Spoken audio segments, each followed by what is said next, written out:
let's start. Yeah, hi everybody. So just a few words from me. Yeah, welcome to the security workshop. We are having two talks today, and the first speaker is Milena, and she's going to talk a bit about post-quantum cryptography. So please. Yeah, good morning everyone. Thanks for coming. So I'm Milena from Intel, and I'm going to talk about quantum proofing data, the power of post-quantum cryptography on behalf of my team, Christian, me, and Natalia. And we are a team of researchers from Intel who are trying to understand the post-quantum cryptography concept and investigate how it can be applied to our products. So the agenda of this talk is pretty simple because I divided it to just three main chapters. Firstly, I will give you a brief overview of the danger that the quantum computers bring to our data protection. Next section is dedicated to defense methods that we can use even today in order to protect our traffic. And at the end, I will present the results from our research that we performed on Intel CPU. And I will share the purpose and the methodology of our approach. So at the beginning, I would like to convince you that it's important to consider the post-quantum cryptography in general. So let's start from quantum computers. As we all probably know, quantum computers leverage principles of quantum mechanics. And they're doing that to perform calculations like our classical computers do. But quantum computers do it slightly different, and they do it by controlling the state of the evolution of the quantum system. And of course, first of all, we do not have quantum computers that are large enough, powerful enough to break our cryptographic methods. But it doesn't mean that we shouldn't care because the race has been started. And I'm pretty sure that we should expect significant progress over the next couple of years. And this is the graph that was published in the Quantum Threat Timeline report. And it shows the experts' opinions about the probability that a quantum computer capable of breaking RSA in 24 hours will be created in a specific time frame. So having, for example, 5 years, only one of them is thinking that such computer will be created with probably approximately 50%. But if we are talking about 30 years, 40 out of 46 experts think that such quantum computer will be created. So this research might be a little bit biased because the experts who were asked for that are experts who are working on the quantum technologies in general. But it proves that we should care about it and we should start considering the post-quantum revolution. So our current cryptographic systems rely on the fact that it's pretty difficult to large numbers. And for example, if somebody, maybe some of you, offered such algorithm for factoring large numbers, our cryptographic methods will be seriously compromised. And that is exactly the situation for the quantum computers. And it's because of the one guy, Peter Shor, who created Shor's algorithm in 1994. And this is the efficient algorithm for factoring large number on a quantum computer. And it's been working on a polynomial time. So take a look at the comparison. At the left side, we have two pretty complex formulas. I don't want to go deep into mathematical details over them, but it's about the complexity of performing the factoring large numbers algorithms for the classical and quantum computer. But what I would like you to do is to pay attention to the graph on the right side, when we have the execution time for the classical and Shor's algorithm. As you can see, the Shor's algorithm is much more efficient if we are talking about the factoring large numbers, which I remind you, our cryptographic methods based on right now. And to make sure that we are on the same page and connect the quantum world with the network, I would like to give you a short background about the TLS. So in fact, this is the transport layer security, and it's responsible for providing the secure connection between the client and the server. And that the goal of the TLS is, in fact, to provide a secure connection between two peers, like the browser and the website. And we have two main components here. The first is the handshake protocol that is responsible for negotiating the cryptographic parameters and establishing a shared key. Then we have the record protocol, which uses the parameters created in the handshake to protect our traffic on the further steps. And what's important here, that each TLS connection starts with the handshake that is affected by post-quantum cryptography, in fact. A few more assumptions about the TLS. First of all, server is always authenticated, but the situation is slightly different for the client, where the authentication is optional. And we can provide the authentication using a lot of methods, but one of them is the elliptic curve digital signature algorithm. And TLS does not influence the application layer, so we are talking only about the transport. So what is the connection between the post-quantum cryptography, TLS, and Shor's algorithm? In fact, Shor's algorithm brings a risk that our key exchange methods used currently in TLS might be threatened. And this algorithm is capable of breaking these algorithms that are currently widely used in our handshake protocols. Additionally, security experts are saying that there is a risk that someone may store our traffic right now and will try to decrypt them once the quantum computers, powerful large quantum computers, are available. So there is a risk that it's called still now decrypt later, and it's about storing data for the future. That's why we should consider incorporating quantum algorithms to post-quantum algorithms to our protocols. But on the other hand, it's a new area in cryptography. We haven't been studied them as deeply as the classical algorithms, so it might be slightly difficult to convince every user to use them immediately. On the other hand, some users might want to make this process earlier and might want to accelerate this process because of the post-quantum revolution that is coming to our world. And additionally, we need to remember about the transition time, where only some of the clients and some of the servers will have the support for post-quantum cryptography and some may not. So we need to provide a backward compatibility, of course. And that's why people made first steps in the post-quantum cryptography concept. To prove that it's important to consider that, I would like to mention that even US administration treats the risk as real enough to issue a dedicated national security memorandum. But what in fact is the post-quantum cryptography? It's about generating classical algorithms that can be run on our classical computers, but they're secure against both quantum and classical computer attacks. And this is also the definition of the National Institute for Standards and Technology. And one important thing, as a developers, we would like to have these algorithms easy to incorporate to our existing protocols. So we cannot just replace our current cryptographic methods with the post-quantum one. We would like to have the combination of both of them. And just to summarize the concept, we do not have sufficiently large quantum computers, but due to still now decrypt later, due to Shor's algorithm, we should start care about that, and we should prepare for what's coming in the future when the quantum computers are available. That's why the National Institute of Standards and Technology in 2016 opened a public competition and to choose the post-quantum algorithms that will be standardized. And as a result, cryptographers from all around the world submitted their proposals and reviewed each other's submissions. And here we have the winner. This is the crystal Kyber. I know that the name is inspired by the Star Wars, but it's not the living crystal from the movie. It's about the post-quantum algorithm, at least for this talk. And this is the key encapsulation mechanism, and it can be used to establish a session key. I will explain a little bit later what exactly it means, that is a key encapsulation mechanism.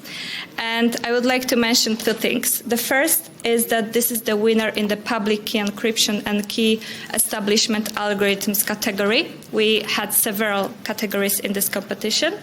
And the second thing is that I wouldn't go deep into mathematical background of that algorithm. I wouldn't explain how exactly it works. But for those of you who are interested in that, I encourage you to visit the NIST website where it's well described. And so currently, what is the step? Right now, Kyber is called officially Module Lattice-Based Key Encapsulation Mechanism Standard, and it's specified in FIPS 203. And as far as I remember, the current step is that comments are welcome till the end of November. And the security of the Kyber relies on the difficulty that it's called the learning with errors problem. We describe it with more details in our article. And in fact, we've been a little bit spoiled by the elliptic-based algorithms. It's because that relatively short key was efficient to provide a good, sufficient security level. In the Kyber case, that thing is slightly different, but still it's small enough to be incorporated to our existing protocols. As I mentioned, Kyber is a key encapsulation mechanism. And what exactly it means? The key encapsulation mechanisms are the set of cryptographic methods, algorithm, that can be used by two parties, by the server and the client, to establish a shared key. But what's important here, the key can be established over a public channel. And then this shared key can be used to perform some basic tasks like authentication or encryption. And for the key encapsulation mechanism, we have the server and the client who must agree on the same shared key, and one of them is using that to encrypt the data, and the second one is using to decrypt it. This graph shows how exactly it works with more details. So we have the server and the client, and this client is responsible for generating the key pair for the private and the public key. Then the public key is provided to the server, and server uses that to generate the shared key and the ciphertext that is provided back to the client. Then the client uses it to decapsulate the ciphertext using previously generated private key. And as a result, both sides have shared key that can be used to encrypt and decrypt the data. So key encapsulation mechanism can be summarized in two main API functions. The first is the key generation algorithm, the second is the encapsulation algorithm, and the third is decapsulation algorithm. And as I mentioned before, it's not that easy to replace our current cryptography with post-quantum methods. So that's why I would like to introduce hybrid keys. And in general, hybrid keys refers to using multiple key exchange algorithms simultaneously and combining the results with the goal of providing the good security level, even if one of the components is broken. So in this specific case, if we are talking about the post-quantum, it means that we would like to have the protection against the quantum computers that will come in the future. And we would like to have the maintenance of well-known developed security level that we know for now. So combining these two methods will provide us good connection for both of the dangers that we are facing right now when the quantum computers are developed. What is the connection between the hybrid keys and the TLS? So currently we have two proposals as RFC for TLS 1.3. And one of them is the elliptic curve Diffie-Hellman combined with the Kyber, the NIST winner of the competition. And the second is the curve 25519 combined also with the Kyber. So you can use it even right now. And going to the research that we made, one of our post-quantum cryptography research, was to see what is the workload of the CPU where the hybrid keys are used. And to do that, we use the open source tool that is called S2N-TLS, and it's developed and maintained by Amazon, and it's widely used in Amazon Simple Storage. In few words, what is the S2N-TLS? It's the C implementation of the TLS SSL protocols, and it's really simple, fast, and easy to follow if you want to follow the procedure of the key exchange. Additionally, that was our choice because they provide two reference applications that can be used to as a server and the client. And one of them is called S2ND, and the second is called S2NC. So having this library, you can simulate the server and the client behavior when the key exchange operation is performed. And this is how it looks like. So in order to prepare the secure connection, you need to provide the cipher you would like to negotiate. In this specific case is the post-quantum cipher. And as a result, you have full information about the handshake. You have the TLS protocol version, in general protocols version, you have the key encapsulation mechanism that was used, and you have the most important thing, that is a cyber negotiated during this connection. So what's our research about? As I mentioned, we wanted to see what is the CPU workload when the traditional and hybrid key exchange method is performed in the TLS handshake. As I mentioned, each TLS connection starts with the handshake when we are trying to negotiate the secure channel. And for our research, we use the hybrid keys consisting on elliptic curve Diffie-Hellman and Kyber. So this is the proposal as a RFC for TLS 1.3. And traditional elliptic curve Diffie-Hellman methods. We use the Intel CPU Xeon, and that is running on 2.7 gigahertz frequency. We wanted to know what is the workload of the CPU, so we used the perf tool to see what is the number of cycles that were used on both sides, on the server and the client, in order to negotiate the connection. And these are the results. So the line, the almost black line, represents the elliptic curve Diffie-Hellman combined with the Kyber. And the second line is using the classical elliptic curve Diffie-Hellman. We performed 10 tests, but this line represents the average value for both of them. As you can see, the difference is not that high, so it might be negligible, in fact. But when it comes to the numbers, the difference is relatively small. We have for the S2N and S2ND and C applications, we have like 500,000 cycles of the CPU. So doing some math, if we have a CPU that is running at 2.7 gigahertz frequency, we have one cycle that takes around 0.37 nanoseconds. So in general, for one transaction, the difference is about 200 microseconds. And to visualize the results, we also generated flame graphs because we wanted to know what is the complexity of the methods that were used in both cases. And this flame graph is dedicated to the hybrid method, so this one combined with the Kyber. And as you can see, comparing to the second one, this one is pretty complex, so we have a lot of functions called here, but when it comes to the numbers, the difference is not so high that we expect at the beginning. And the classical flame graph shows that in general the key exchange procedure is pretty simple for that case.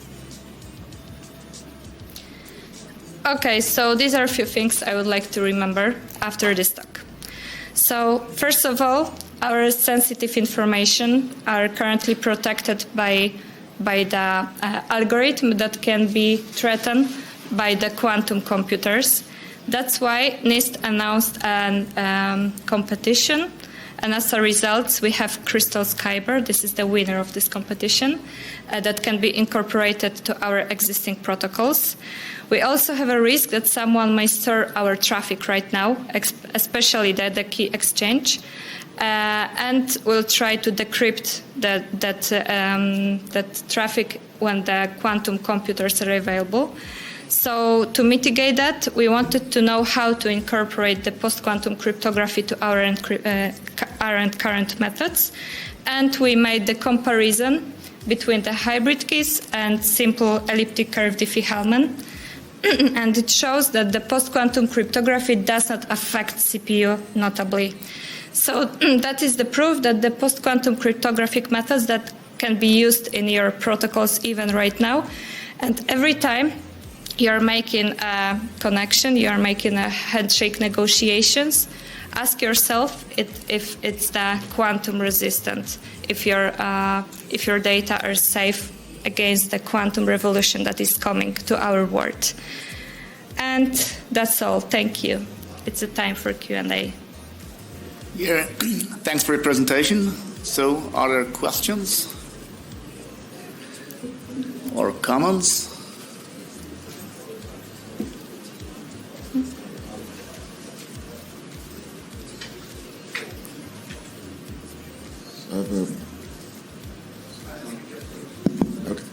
So I have a stupid basic question. So this encapsulated key, why do we believe that will be quantum safe? Like, I mean, yes, the NIST guys are saying it is and all that, but logically it's just another numerical brute force question, right? We've just made it more complex. There's nothing that says this is now safe, right? So the question is, if everybody goes forward and implements Kyber everywhere, what's to prevent that in 2 years we say, oh shit, that was a mistake, let's go do something else? Okay, yeah, that's a very good question, because it's, in fact, it's hard to predict. But on the other hand, this is the winner of the NIST competition, and we have the cryptographers for all around the world who are trying to break it. And for now, this is the best method that we know to apply. But on the other hand, that's the reason why we have this hybrid keys to connect the, the protection level that we have right now with the post-quantum one.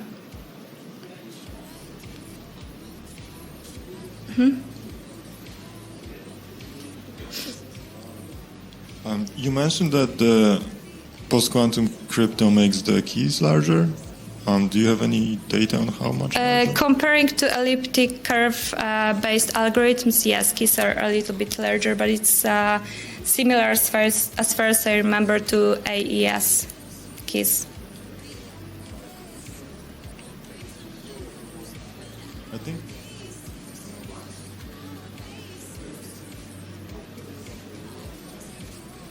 Okay.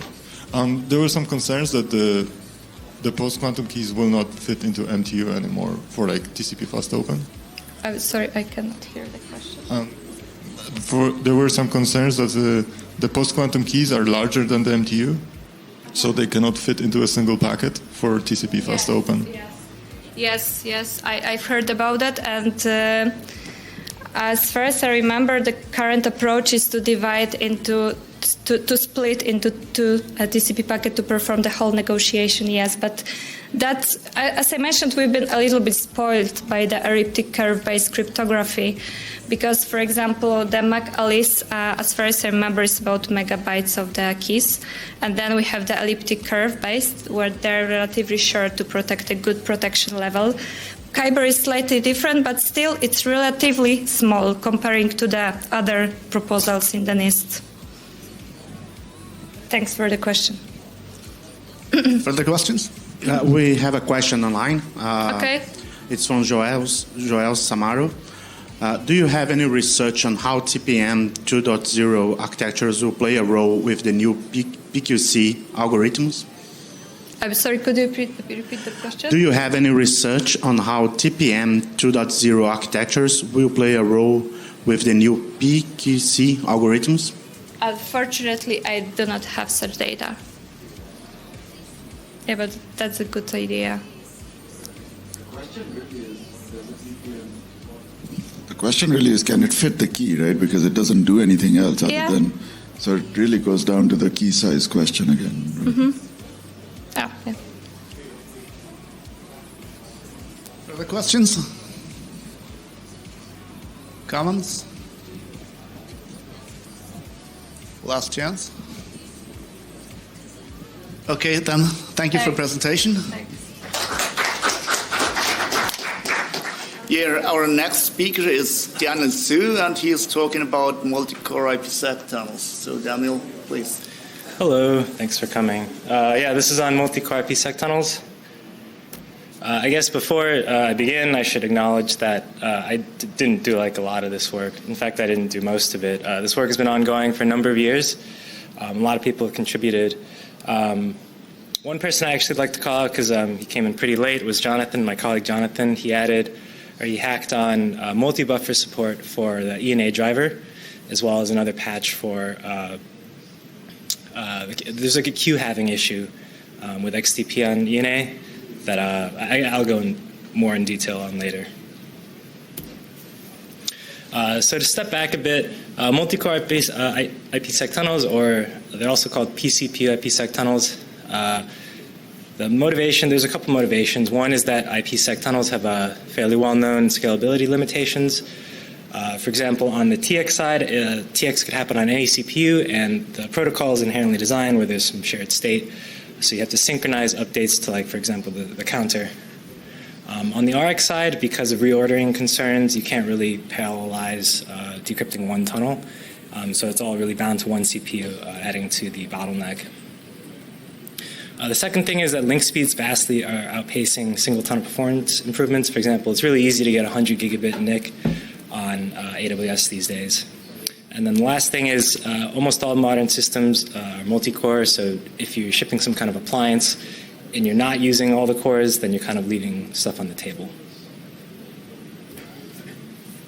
So this is a pretty typical security gateway. I think it's called in literature topology. Basically, you have two private subnets. You have a gateway in front of each of them, and these gateways talk to each other over the public internet, and they secure the communication through IPsec. One important thing to point out, which is relevant to how PCPU is designed, is that rather than like a client-server thing, you can expect pretty typically thousands of flows going between these gateways. And this is important later. Just to talk more about the use case, this is so I work at a company called Aviatrix. We do like a multi-cloud overlay. Basically, you have our virtual appliances, these gateways. You put them into each of your VPCs. And a VPC, if you don't know, in the cloud is basically an RFC 1918 network. You can have a fairly large number of resources in there, so there's a lot of traffic going through. And these gateways, our Aviatrix gateways, know how to talk to each other, and you can do different architectures. For example, this one is a hub and spoke architecture. To do like horizontal movement, east-west traffic, you go through the hub, which is called the transit in our case. And all of this communication is secured by IPsec. And again, I think it's important to point out there's a lot of traffic flowing through, thousands of flows, many gigabits of traffic. And I pointed this out because I think this is a really good use case for the per CPU work, because we care a lot about throughput here. So the basics of the per CPU IPsec tunnel design is that essentially you're giving a pair of essays, inbound and outbound, for each CPU. And this is TX driven, so the sender will initiate the negotiation, and it's done on demand through the netlink mechanism. Although I think you can do it ahead of time if you want to, but maybe that's not recommended by the IPsec folks. On the TX side, the per CPU essay is chosen based on the current CPU, so wherever the plain text CPU is being processed, that's the essay that's chosen. On the RX, we expect something to ensure a guarantee, and the guarantee is that a per CPU SPI only lands on the same CPU, always. Whether this is hardware RSS or software RSS like XTP redirect using CPU maps. If you can uphold all these constraints, then RX and TX become lockless, and you get linear scaling over cores, which is really nice, at least in theory. So I created this like really complex sequence diagram. It's like kind of small because it's really long, so I put it on my website. If you want to open it on your computer, you can zoom in and squint. But yeah, I guess you'll have to because I'm not going to zoom in here. If you don't know what a sequence diagram is, well, you just go top to bottom. It's like a time-ordered thing, so something happening below the above thing is after. and then you have entities that you have arrows between. Maybe before going into the sequence diagram, it'll help if I explain the experimental setup. Basically, this describes the standard setup I had in a previous slide. You have 2 security gateways, and behind each security gateway, there's a subnet. In this case, there's only one host in each subnet because, well, these hosts are very expensive to run, so I didn't want to have too many of them. And also, this was sufficient. It's like pretty easy to generate a lot of plain text traffic. There's a lot of text. It's not really important. Basically, the main things you want to know are the host names. So on the far left side, there's Sunset. That's behind the west gateway because it's on the west side. And then there's an east gateway with the sunrise behind that. And this is mirrored in the sequence diagram. So this sequence diagram is like kind of confusing because at least for this, clarity and completeness was kind of at odds. So I just chose completeness. So at the very beginning, you have Strong Swan on the west and east gateways installing an XFRM policy with no per CPU flag, and there's no states yet. So when Sunset sends the SYN packet to initiate a connection, the SYN packet lands on CPU 3. The kernel goes like, oh, I don't have an SA for this. I need to negotiate one. So it sends a netlink message to the user space, to the west swan, and drops the packet because there's nowhere for it to go. And then it does the handshake, sets up the egg SA, and then a pair of child SAs. Then the child SAs get installed onto the east and west gateways. This is called the fallback SA in this case. And then the per CPU flag is switched to on. So this tells the kernel, please start using per CPU because the fallback is in place. Now Sunset retransmits the SYN packet and lands in CPU 3 again because it hashes the same queue. This time the kernel goes like, oh, this is a per CPU policy. Let me find the per CPU SA for this. But it doesn't find one for CPU 3. So it just sends it on the fallback SA. This goes to east. On east, our XTP program doesn't know what to do with it because it's not a per CPU SA. So it just doesn't do anything. It says XTP pass. It goes through. At the same time, now west and east are negotiating a pair of per CPU child SAs. So west offers CPU 3 because that's where the plain text packet landed on. And then east offers CPU 4. This is a randomly chosen CPU number. I think technically in Strong Swan, it picks the highest CPU number that doesn't have a per CPU SA. But effectively, it's random because there's no guarantee how that maps to the queues on the NIC.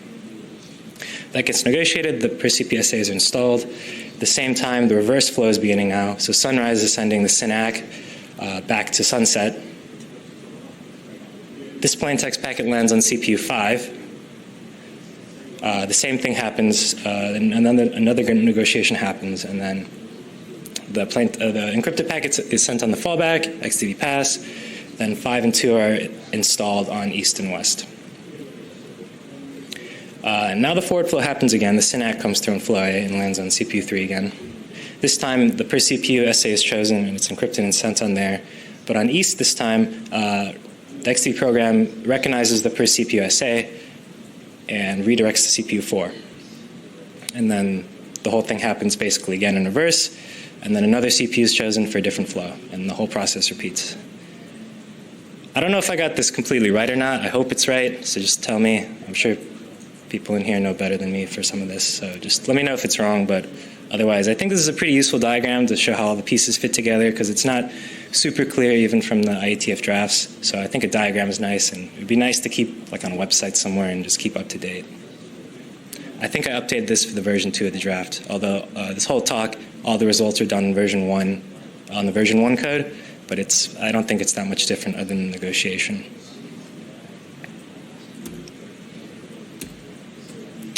So this is experimental setup details. Everything was done on AWS. We're using C6IN 16x large. It comes with 32 physical cores after hyperthreading has been disabled. These instances have 100 gigabit aggregate bandwidth. One interesting thing or weird thing in the cloud is that there are per flow limits in the cloud, at least on AWS. For this experiment, we get 10 gigabit single flow limit, and that's only if you are careful and you place all these instances in the same cluster group. You do cluster placement. I suspect cluster placement maps to like the same data center hall or something, or maybe the same data center. I don't really know. But usually you get 5 gigabit single flow limit, and this is an important limitation and why this per CPU work is interesting. Another weird thing, I don't know if it's weird or not, because I'm not kind kind of new to this stuff, but there's a maximum of 16 combined RX and TX queues. And I think it's kind of weird because there's 32 cores, so with the default configuration, you're kind of leaving a lot of CPU on the table, right? But it's a cloud thing, I guess. One interesting thing to point out is the C5IN with basically the same specs is cheaper and has 32 RX TX queues. I don't know why. I don't know why the newer generation has less queues. Beats me. Like I said before, the version 1 of the per-CPU patch is applied to the Debian SID kernel. Basically, I didn't use a vanilla kernel because I didn't want to change too many things at once in case Debian was patching something specific for AWS. We have ENA patches applied to prevent the queue halving. So for XTP, if you don't know, my understanding is that if you attach an XTP program to an interface, it reserves half of the TX queues in case you use the XTP TX return value feature. This is kind of unfortunate for AWS or the ENA NIC in particular because there's only 16 queues to begin with and they're combined. So if you have them, you have 8, and this really impacts performance. So we have this patch that adds this ethtool flag to basically say, hey, I'm not going to use XTP TX. Do not reserve half of the TX queues, and this helps. We also have patches for XTP multi-buffer, so we can use Jumbo. We'll see later in the experimental results that Jumbo really helps, so Jumbo is really good to have in this case. GRO is also disabled for all the data plane interfaces, and I'll go more into this later, but basically XTP CPU maps don't support GRO yet, and so to make sure everything's apples to apples for the plain text flow, I just disabled it. But yeah, we're working on the CPU map GRO. And then XTP is used for software RSS. So on the RX side, we're using the SPI to steer the CPUs. And on the TX side, we're doing source port and desk port mapping. So you do perfect flow to CPU mapping. And this is important to remember because typically you wouldn't do this in production, but for the experiments, you do this because then it makes it easy to test something like, okay, I want to compare the performance of per CPU tunnels with 4 CPUs versus 10 CPUs. And then you just do 4 flows or 10 flows, and it all just maps correctly. But again, you wouldn't do this for production because you would have thousands of flows, and things kind of just balance out with hash-based RSS. We're using Netdev for traffic generation. I like it more than iperf3 because iperf3 is single-threaded, so you can't generate that much traffic, you're kind of bottlenecked. And Netdev just comes with multi-threaded support. And you can do sequential source port assignment, so it makes it easy to do the source port desk port flow mapping. You just do the modulo of number of CPUs, and then that's your CPU. One other weird cloud thing, we have to use UDP incap to overcome the single flow limit because AWS is not aware of ESP spies to differentiate flows. So if you have multiple per CPU tunnels without UDP incap, well then it all gets accounted towards the same 10 gigabit single flow limit. My understanding is AWS is probably ignoring some kind of RFC somewhere, so if you know an actual RFC that says you have to do this, then please send it to me, and then I'll send it through our AWS contacts, and hopefully they can fix it. And it should be like doable, right? Because the SPI is in the same place as the UDP source port and desk port, so the hardware should kind of support that. So this is the experimental results. This is for the 1380 MTU. Basically, the bottom line is regular single tunnel, the top line is plaintext TCP, and then the green line is per CPU tunnel. The results are not super promising, but they're good, right? It does much better than regular single tunnel. We get to about 30 gigabit throughput. We do see some scaling out, but we're not really seeing the linear scaling yet, and there's a couple reasons, I think, why, and then it'll be more interesting to discuss why on the 9K slide. For 3300 MTU, the results are much better. We're getting to 70 gigabit throughput. We also see that plaintext TCP is hitting line rate. And we do see some better scaling out, kind of indicating that the overhead of calling into exafarm is kind of high, because if you have bigger packets, then you call into exafarm less. 9K is really interesting because now we hit line rate with IPsec. We actually hit line rate before even hitting all the CPUs, meaning there's still some capacity left if the 100 gigabit limit was higher. This is a pretty interesting diagram because if you compare it to the 3K MTU, 3300, you see the plaintext TCP is basically the same shape. And so the only variable we change between these two is that just the MTU. So this kind of indicates that the overhead of XFarm layer is somewhat high, and if you had bigger packet sizes, you do much better. I suspect this will be greatly improved if I turn on GRO, because then you get even bigger SKBs. But again, this requires some CPU map changes, and then we're working on that right now. One other interesting thing to point out is that you sort of see linear scaling at the beginning, but then it kind of levels off a bit, indicating there's some sort of contention. And in fact, this contention is on the TX side, the encryption side. And then I've done some profiles, and we've seen some interesting things. Basically, it goes down to like one instruction being very expensive, and it looks like a cache miss. And then Stefan has promised we will look at it this week, so hopefully the results will be better. But if you kind of look at the linear line, you extrapolate out, you can kind of, if it was linear scaling, you would see line rate at maybe like 16 CPUs, right? So everything below that extrapolated line and above the green line is, if I understand correctly, a missed optimization. So there's some interesting work we can do. Yeah, so the CPU map work. The good thing is that I think there's patches for this already. They weren't merged, I don't believe. It came as part of some XTP metadata. Massive patch set. It was in the middle, but it looks kind of clean. Basically, it pulls out the GRO infrastructure into some kind of reusable APIs, and then makes the CPU map k-thread call into GRO. My colleague Jonathan is looking at that currently. The other issue is, like I mentioned, there's contention on the TX side.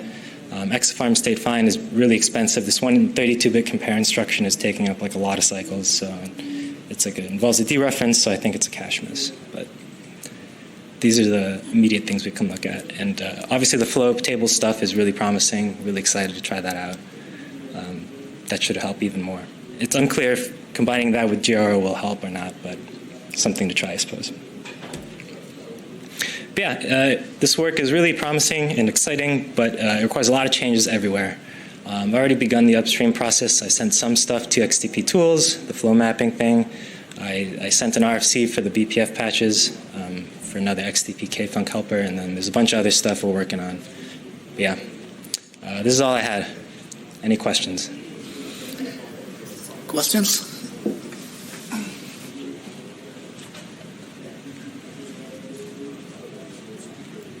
So on the receive side, when you have a local service on the same host, obviously you can't do any flow steering in the NIC because at that point it's still encrypted. Where exactly are you taking the hits if you're on the wrong CPU after decrypting for the local service you're looking at? Like, have you looked at the scenario at all? And are you doing like software RFS after decryption, or? No, we're not. We haven't looked at that yet, but that is an interesting idea, I think. Something worth looking at. Okay, so yeah, the feedback is maybe get some data on that. Yeah. Might be relevant. I think they're using XDP map redirect, which basically is the same thing as RFS, because you can basically wake up a thread on another CPU, and that will do all the network processing. I have a question about flow labels. Have you tried flow labels? We'll also give you RSS, right? Maybe the NIC supports flow labels. Flow labels? Right. On IPv6 you get flow label. You can hash on that if you're very lucky, and the NIC supports that. Okay. Yeah. I'll make a note to check on that. I think in general in AWS they don't give you much. You can't program the NICs basically at all. So. Yeah, I don't think we even have an option in EVE to enable flow label, but it's useful for a lot of use cases to hash on the flow label. Okay. Then I have a question about your graph. Can you go back to the performance graph? Both the TCP and the plaintext and the, if I'm looking right, at like 60 gig, both the TCP and plaintext and the tunnel gets a hit, right? Even the plaintext at 60 gig starts to like do something weird at 60. Oh, you mean there's like a little movement at the 60 gig level? Yeah. Did you try to test it with another NIC? Maybe the NIC can't do 60 gig, or like something happens at 60 gig at the NIC. Yeah, I mean on AWS you get one NIC. You don't have any choices really. It's the cloud. Yeah, they don't tell you what it is. Any further questions?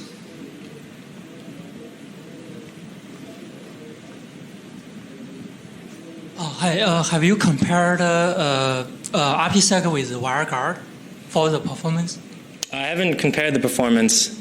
So the main reason my company cannot use WireGuard is because the crypto is not FIPS certified, and whether or not FIPS is a good thing or not is a different discussion, but we just can't do it, regulatory speaking. Thank you.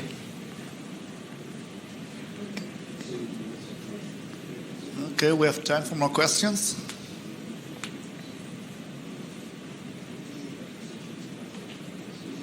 No question? I have one small question. Yes. So this is all kernel crypto, right? Yes. And have you thought about? My first initial thought was, by the way, I'm Jesse from Intel. We're independent right now. So the question is, have you compared like doing user space instructions like AES accelerators and stuff in the CPUs versus doing in kernel? So I did spend quite a bit of time trying to get VPP working. I didn't have too much luck. I got the traffic flowing eventually, but it was just like every time I tried to take a packet capture, it would segfault, and every time I tried to list the tunnels, it would segfault. And I suspect people using VPP in production aren't upstreaming fixes.